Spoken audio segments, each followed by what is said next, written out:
salam alaika,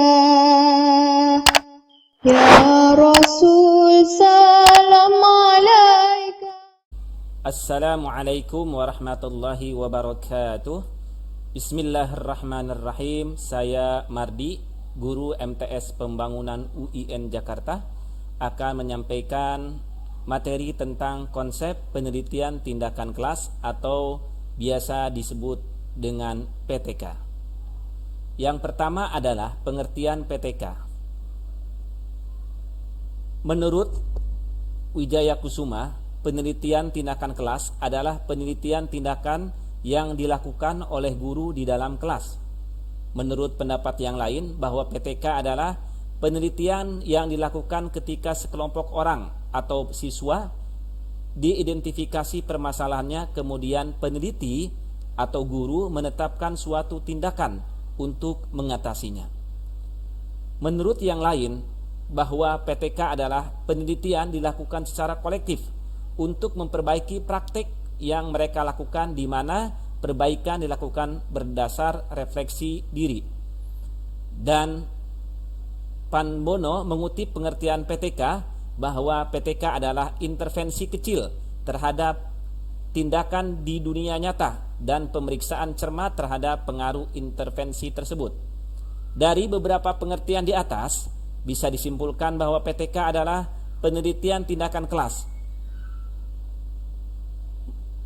merupakan bentuk penelitian yang bersifat reflektif dengan melakukan tindakan-tindakan tertentu agar dapat memperbaiki atau meningkatkan praktik pembelajaran di dalam kelas secara profesional. Itu adalah pengertian PTK. Berikutnya, fungsi dan tujuan PTK.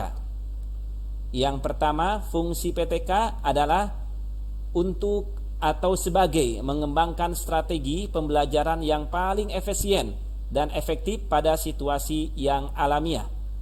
Adapun tujuan PTK adalah untuk memahami praktek pembelajaran dan memperbaiki atau meningkatkan secara berkesinambungan. Berikutnya adalah beberapa prinsip PTK. Di antaranya, yang pertama, kegiatan yang dilakukan dalam kegiatan nyata dalam situasi rutin belajar mengajar secara alamiah. Berarti dilakukannya secara nyata dan secara alamiah. Yang berikutnya, bersifat terbuka dari pendidik untuk mengubah praktek pembelajaran. Prinsip yang ketiga, adanya kolaborasi antara guru, murid atau dengan yang lainnya sehingga dapat menghasilkan sesuatu untuk kebaikan proses pembelajaran. Prinsip PTK berikutnya, 4, dilakukan secara empiris dan sistematik untuk mengetahui kondisi real di kelas. Yang kelima, dilakukan dalam beberapa siklus, mungkin bisa 3 atau 4 siklus, dan setiap siklus terdiri dari beberapa pertemuan atau tetap muka. Yang keenam, masalah yang diangkat harus jelas dan spesifik sehingga mudah diukur oleh peneliti. Yang berikutnya, prinsip PTK adalah mudah dijangkau oleh peneliti dan memungkinkan untuk dilakukan penelitian. Yang kedelapan adalah berada dalam kurun waktu tertentu sesuai jadwal yang memungkinkan dilakukan sesuai penelitian. Dan yang terakhir, prinsip PTK adalah proses pelaksanaan penelitian dapat dikelola dan dilaksanakan secara baik dengan tidak mengurangi inti dari proses pembelajaran. Yang berikutnya, mengapa harus PTK atau mengapa harus PTK dilakukan oleh seorang guru? Di antaranya adalah upaya guru untuk memperbaiki proses pembelajaran. Guru tidak perlu keluar kelas,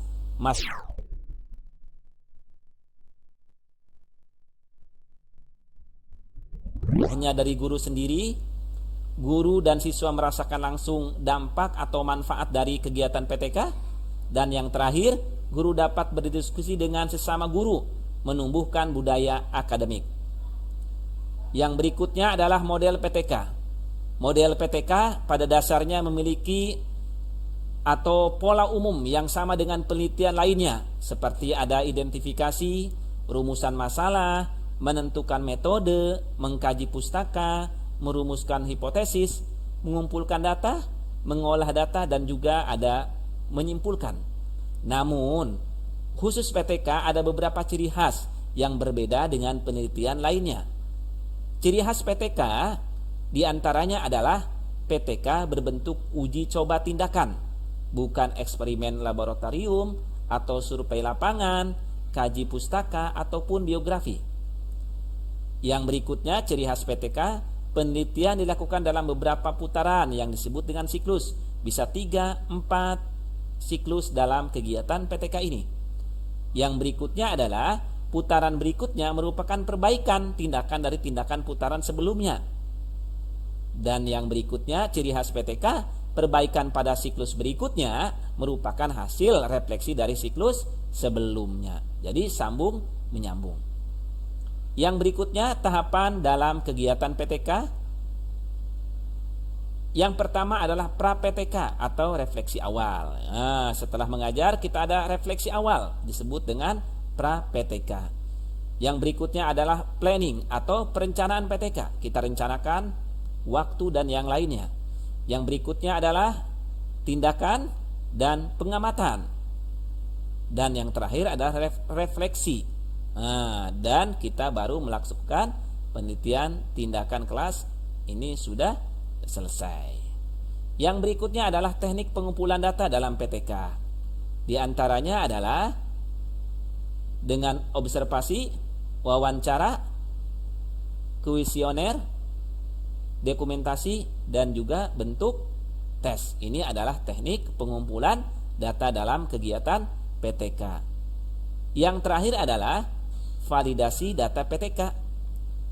PTK perlu memenuhi persyaratan validitas yang dibutuhkan untuk meningkatkan objektivitas penelitian.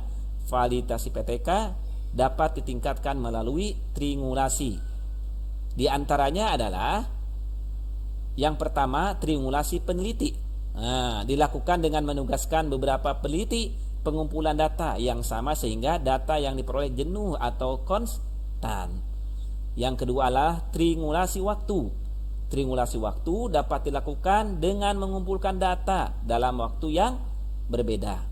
Yang ketiga adalah triangulasi ruang. Triangulasi ruang dapat dilakukan dengan mengumpulkan data yang sama di tempat yang berbeda. Dan yang terakhir adalah triangulasi teoritis. Memaknai gejala perilaku tertentu dengan dituntun oleh beberapa teori yang berbeda tetapi terkait. Ini agar kegiatan PTK kita bisa dapat meningkatkan objektivitas penelitian dan sesuai dengan harapan. Itu saja sekilas tentang konsep penelitian tindakan kelas atau disingkat dengan PTK. Mudah-mudahan bermanfaat. Kita akan bertemu dengan materi yang lainnya yang masih berkaitan dengan kegiatan PTK. Terima kasih, mohon maaf. Assalamualaikum warahmatullahi wabarakatuh.